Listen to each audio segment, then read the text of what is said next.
Buenos días, bienvenidos al segundo Congreso Internacional de Antropología, Historia y Filosofía.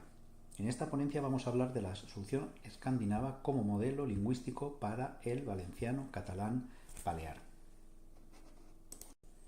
En primer lugar, los conceptos de lengua y dialecto son siempre relativos, resultan a veces difíciles de delimitar dado que son muchas las variables que intervienen en su definición. Existe un cierto consenso en que se trata más de una cuestión de grado, en cierta medida arbitraria, y que depende de factores sociales y no exclusivamente lingüísticos. Pero ¿qué sucede cuando dos lenguas o dialectos guardan ciertas similitudes y no todos los autores se ponen de acuerdo para considerarlas en una de las dos categorías anteriores? Bueno, este es un hecho que pasa a menudo en todas las lenguas del mundo y aquí vamos a ver qué solución le ha dado en la península escandinava a este patrimonio en común que tienen, pero también diferenciado.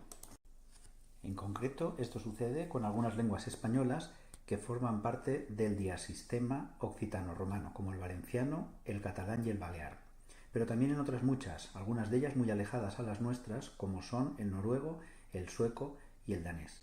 Es curioso que en las publicaciones que se habla de la lengua escandinava y cómo tiene esa diversidad dentro de la unidad, a veces se hace referencia precisamente a las lenguas romances como las nuestras para usarlas de analogía para poder entender su situación actual. Vamos a hacer ahora el camino inverso. Vamos a hablar de nuestras lenguas romances, vamos a hablar de las lenguas escandinavas para poder entender mejor nuestras lenguas romances. Por lo tanto, en esta ponencia veremos en primer lugar el modelo escandinavo y más tarde buscaremos paralelismos con la situación actual de las variedades lingüísticas del diasistema occitano-romano en tres de las comunidades autónomas integrantes de la antigua Corona de Aragón. Para entender esta analogía nos vamos a basar en el trabajo del profesor de lingüística escandinava de la Universidad de Noruega, que considera que las tres lenguas escandinavas actuales, el sueco, el noruego y el danés, son mutuamente inteligibles y tienen todas ellas un origen común. Como sucede con nuestras fuentes clásicas, en las lenguas escandinavas los tres idiomas eran indistinguibles en el pasado, pero la historia ha marcado un camino hacia la diferenciación que no es total, pero que se reconoce como legítimo por cada país de la península escandinava actual. Aunque la distancia lingüística entre estas variedades, entre estos idiomas, no es grande, se trata de unas lenguas que cumplen unas funciones administrativas y oficiales en sus respectivos estados nacionales. Por lo tanto, todas estas variedades, todas estas lenguas, son objeto de especial cuidado y protección por parte de las autoridades. Este proceso de diferenciación pertenece en mayor medida al campo de la metalingüística que al de la lingüística propiamente dicha. Ello no quiere decir que no sea importante, porque para la consolidación y el reconocimiento de las lenguas, tan importantes los aspectos meramente lingüísticos como los aspectos sociales, históricos, culturales, políticos, etc. Por lo tanto, esta metalingüística afecta de manera decisiva a qué entendemos por lengua y a qué entendemos por dialecto.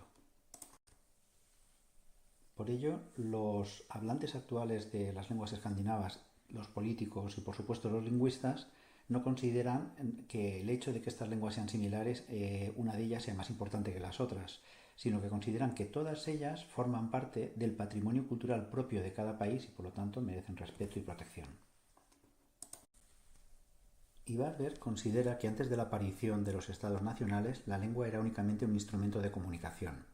Sin embargo, cuando se desarrollaron estos estados nacionales, la lengua empezó a formar parte del patrimonio cultural de cada país, por lo que surgió la necesidad de reivindicar su especificidad frente a las naciones vecinas, aunque compartieran lenguas similares.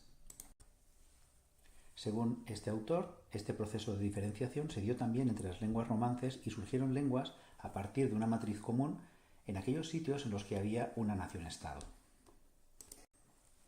Este modelo nos puede servir de referencia para entender la resistencia que, en nuestra opinión legítima, que a veces se manifiesta en las tres lenguas que provienen del tronco común al usar el mismo nombre, la misma ortografía o una misma gramática, pese a las similitudes entre ellas. Es decir, es normal que las lenguas que han contado con una nación-estado, con un reino de Mallorca, con un reino de Valencia, con unos condados catalanes, tengan una cierta resistencia a una unificación súbita, utilizando terminologías, gramáticas, ortografías que no se han utilizado nunca y que no conectan con la manera normal, coloquial, natural de hablar de sus gentes y con la manera de escribir en los últimos siglos.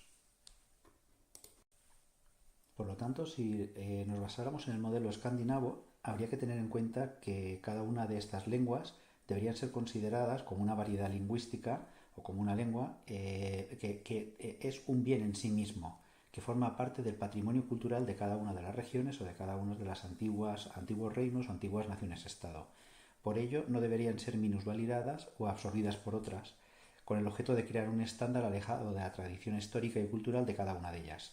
Estas tres culturas tienen un pasado en común, pero que también es singular en muchos aspectos y esta diferenciación también debe ser tenida en cuenta y respetada. Muchas gracias por su atención y quedo atento a cualquier comentario, sugerencia, opinión que pueda manifestar en el foro de este congreso.